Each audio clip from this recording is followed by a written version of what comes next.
Masih nilalaban. Wala na naman siguro yung sign na torture chamber mga host. Talagang may objects together.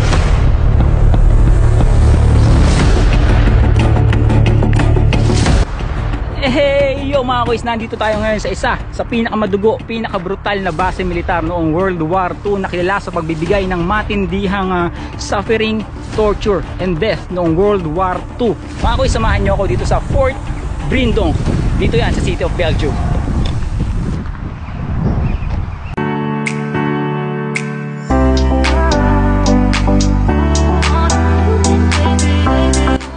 Hello. Hey.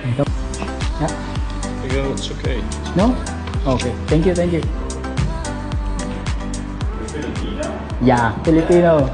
Jordan. Filipino girlfriend. Yo! Yeah. What's your name? Arne. Arnel. Yeah. My girlfriend Jane Rose is from Tacloban. Tacloban. You've been in the Philippines before? Yeah. I went last month. Nice. With her, huh? Yeah. Wow. We went to Manila, then Tacloban, Siargao.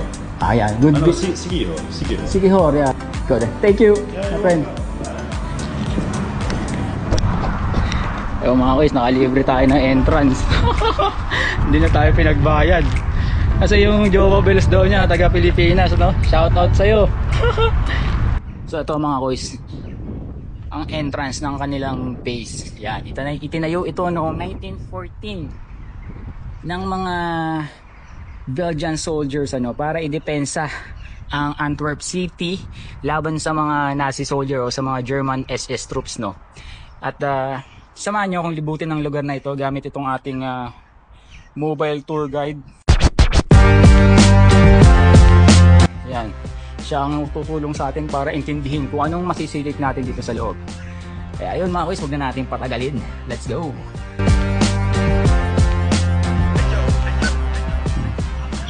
Tatapat nyo lang yan mga kuys, tapos magsasalita ng tour guide natin. Sabi ni Oscar, ito raw ay canteen ng mga SS soldier, ano? So dito sila nag-iinom after work, paghapon. Nag-iinom sila dito, tapos pinagpupustahan nila kung sino sa kanila ang unang papatay ng mga prisoner kinabukasan. Ayun mga kuys, ang emblem ng mga Nazi SS soldier. Mga kuys, isang pasilip sa isang sample sa ano ba nga bang itsura ng isang selda ng World War II dito sa Belgium. So yung mga napapanood dati, mga napapanood sa pelikula, yung may mga maliit na bintana, ayan. Tapos dyan lang iaabot yung mga plato, mga pagkain, mabigay dun sa nakakulong dun sa loob. Tapos sasara na uli nila. So silipin natin yung loob. Grabe mga boys.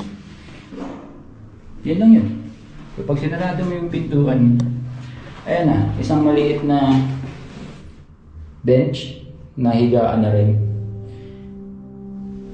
Tapos walang bintana. Walang airflow dito mga host. Solid mga pader. Tsaka na lang matutulog. Paano ka tatakas naman dyan? Diba? Inisipin mo kung gaano kainit dun sa loob o gaano kalamig. So respect the place, huwag tayo masyadong makulit. So ano tayo, advance tayo. Medyo seryoso yung lugar na yan kasi parang doon mo na inaalala yung mga namatay. So ayon sa ating tour guide na si Oscar, tawagan natin siyang Oscar.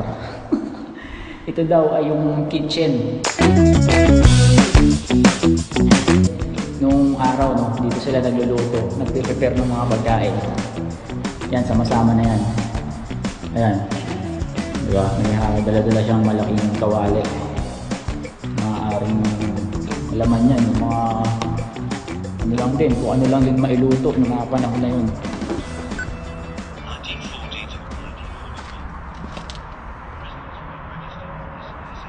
Mga boys, ito daw sabi ni paring Oscar ay ang registration hall o yung lahat ng mga prisoners na dadalhin dito sa basing ito ay pupunta dito para isulat ang kanilang mga pangalan magpa-register nga bago sila idiretso sa mga kanilang selda, no.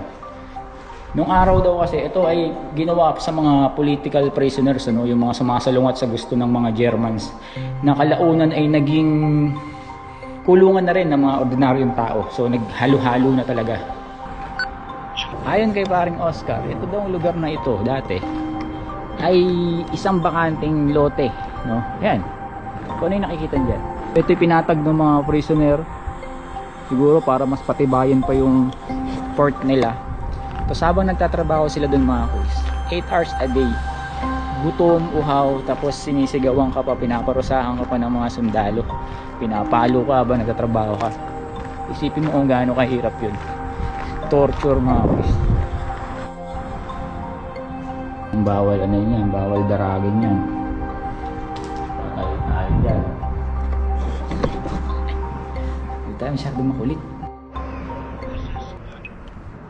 Mga kuys, dito naman daw yung lugar kung saan pinapa-assemble yung mga prisoners. Roll call ba? Sa isang tatawagin kung kompleto pa ba sila. Tapos habang ginagawa nila yun, tinisigawan sila, binapatukan sila ng mga soldier na German. Dito yun, at least 4 times a day daw ang attendance. Paano ka magtatago-tago nun ba? 4 na beses ang time in mo. Yee!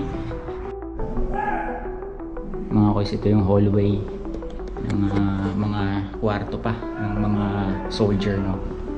So, pakita ko sa iyo sample ng mga bunk bed nila. Ayan.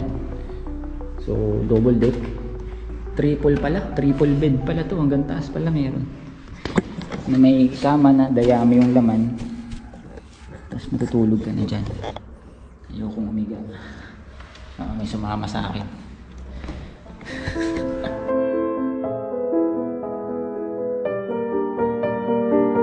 Mga example ng mga ginamit nilang utensils, so yung paano sila kumain. Ayan, mga mangkok na gawa sa lata. Ayan. Pero di ba sa Pilipinas meron din tayong mga mangkok na gawa sa lata, mga basong gawa sa lata, plato, arenola, di ba? Okay, sinaunang heater.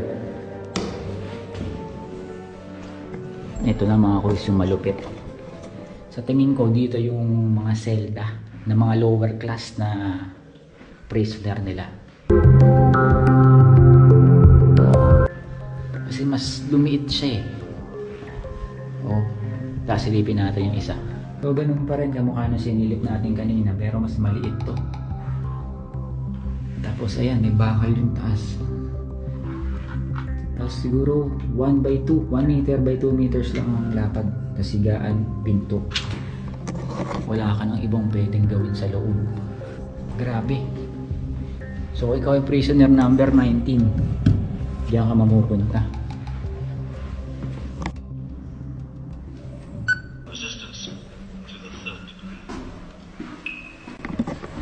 Torture chamber mga kuya.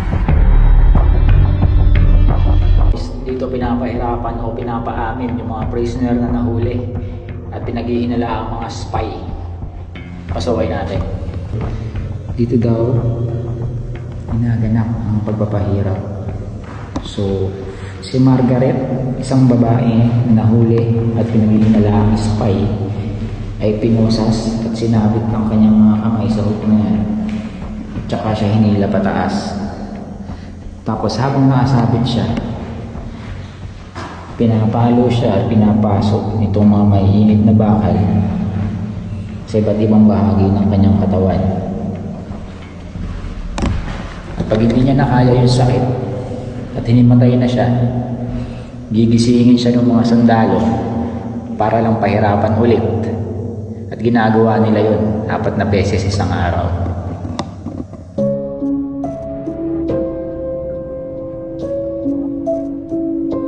So imagine niyo na lang kung ano ang pakiramdam mo habang papasok ka dito. Tapos alam mo na kung ano yung gagawin sa'yo dun sa loob, diba? Tutorturin ka ng malala. Lipat tayo mga koys. Masyadong creepy dun sa lugar na yun. Lamig sa pakiramdam.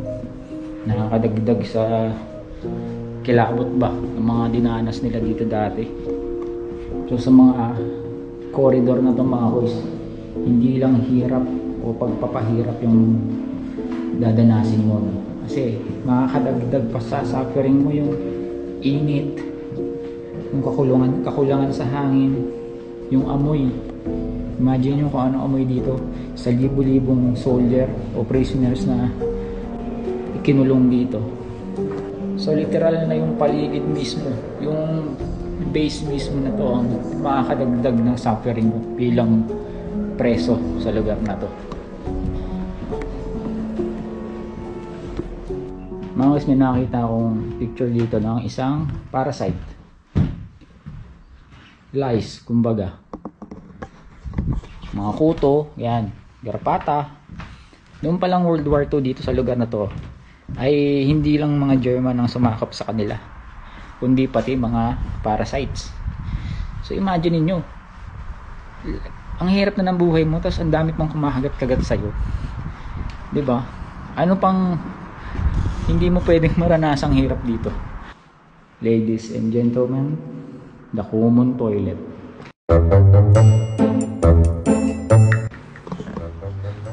Grabe yung common toilet nila mga boys. Talagang tabi-tabi. May divider ka nga dito sa katabi mo, pero sa harapan mo wala kang harang. So pag jebs ka dito, talagang we all jebs together, no? Kasama. Sabagay, aarte ka pa ba? Pinapahirapan ka ng araw-araw, mag-iinarte ka pa. Ayan, no? Diretso na yan dun sa butas. Tatapa ka lang dito. Jebs ka na dyan. Ang hirap lang talaga yung medyo jebs ka sa nakaharap sa'yo. Bagay, di mo naisipin talaga yun. Common shower area. Ayan. Sabay na rin silang naliligo dito, yung mga sundalo. Kasi malamang yung mga prisoner hindi naman pinaliligo na siguro yun sila. Ayan. Sabay-sabay silang limejebs sa kabila. Sabay-sabay silang naliligo din. Yo mga kois, na pagsalita rin ng malakas-lakas. Walbas tayo, ang creepy rin sa loob, ano? Yung temperature dun sa loob, may kakaibang lamig. Para siyang nasa loob ka ng banga. Ganun, ang lamig dun. Tapos dito ang init naman sa labas. Ikot tayo rin sa kabilang side ng fortress nila. Grabe yung mga nakita ko rin sa loob. Ini-imagine ko pa lang kung anong pakiramdam nila ron sa mga maliit na kwarto, sa CR nila, no? Grabe yun. Hindi ko lang maalala kung sinabi ko na kanina, pero itong Fort Brindong ay ginawa ng mga Belgian troops, no? Para protektahan yung city ng Antwerp na. Tapos nung natalo na sila kasi nandyan na yung mga Germans, parang matatalo na sila, inabandon na nila tong buong lugar. Kaya yun ang dahilan kaya na-take over ito ng mga SS troops, ng mga Nazi, at kinonvert bilang prisoner camp, mga boys. Sabi ng ating tour guide, itong malapad na kapatagan na yan ay ang kanilang tinatawag na The Yard. Yan. Kung saan ang mga prisoner ay sa pilitan nilang pinagtatrabaho dyan, pinagbubungkal ng lupa, pinagtitibag ng bato, na may kasamang pagsigaw sa kanila. Tapos pag nakitang pabagal-bagal sa trabaho, paparusahan ka pa. Meron daw isang prisoner na after 100 days ng pagkakakulong dun sa loob ay first time niyang lumabas dito, summertime nun. Dun daw siya nakakita ng mga taong sobrang payat, yung mata halos nakalabas na, sobrang malnourished na, pero pinagtatrabaho pa rin. Siyempre pag ganun ka na, hina mo na magtrabaho, hindi ka na makabuhat, di ba? Dun sila pinapalo, sinasaktan, hanggang sa yung iba namamatay na lang. Ikaw, kung papipiliin ka, saan mo mas gusto? Kung makulong ka na lang dun sa bunker doon sa loob, sa maliit na kwarto, o magtrabaho ka dito sa labas? Well mga boys, welcome to The Yard. At ilang metro lang galing sa The Yard, mga boys, ang isang lugar na hindi mo gugustuhin mapunta ka doon, mga boys, the execution area. Kung saan binibigti ang mga sundalong bilanggo o yung mga hindi na makapagtrabaho.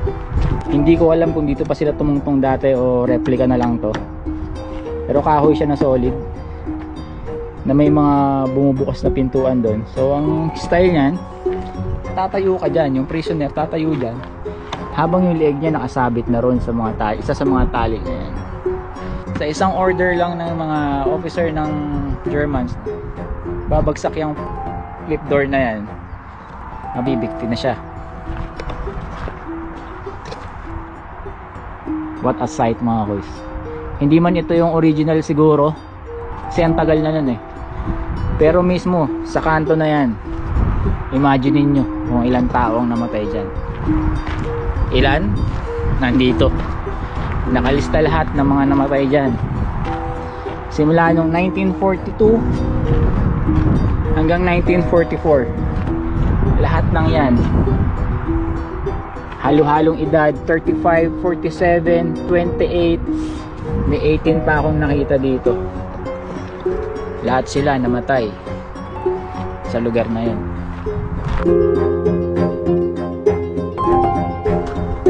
Isang blast mark mga kuys, maaaring tank ammo or kung anong explosive siguro, pero malamang bala yan yung ano eh, tangke ganun. Pero tignan nyo naman, hindi na penetrate yung base, diba? Ito ang mas malaking blast site. Tignan nyo kung paano tinibag, pero hindi pa rin nakapasok doon sa loob. Hindi ko lang sure kung ano yung tumama dyan, kung SS tanks or missile. Dito naman mga kuys, ginagawa, opening yung produce yung mga weapons nila, no? O yung mga ginagamit nilang mga metal items. Dito pinapanday sa lugar na ito, mga tools, yan.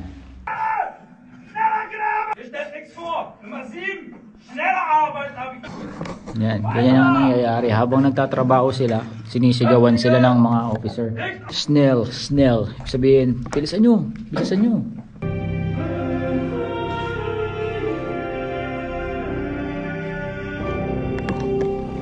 Kung medyo marami kayong time pagpunta dito, tapos gusto nyo mas maintindihan pa yung mga nangyayari, meron silang libreng film showing, mga slideshows, para mas maintindihan nyo kung ano ang nangyari sa lugar na ito. Mga kuys, isang sample ng transport wagon, o transport train na ginamit nila nung araw. So, imagine nyo yan, dugtong-dugtong yan, nasa mahabang train na puro bihag yung laman, puro prisoners of war.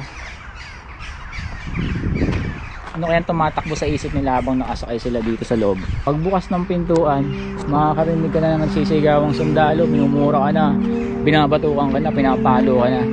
Wala kang idea kung saan ka dinala. Wala ka ring idea kung ano mangyayari sa'yo sa loob ng Fort Brindong. Mula 1940 hanggang 1944, nagpatuloy ang pagpapahirap ng mga German forces sa mga bilanggo at mga bihag sa lugar na ito. At sa taong 1945, sa tulong ng mga Allied forces noong World War II, ay tuluyan ng nabawi ng Belgian forces ang Fort Brindong. Hindi ako eksperto pagdating sa usaping digmaan, politika at pamahalaan. Ngunit ano nga ba ang kanilang pinaglalaban na naging dahilan ng pagdanak ng dugo, luha at kamatayan? Teritoryo, kapangyarihan, karapatan, ngunit lahat ng yan ay isa lang ang pinag-ugatan. Galit. Galit na sana'y naiwasan kung pag-ibig ang siyang mas pinairal.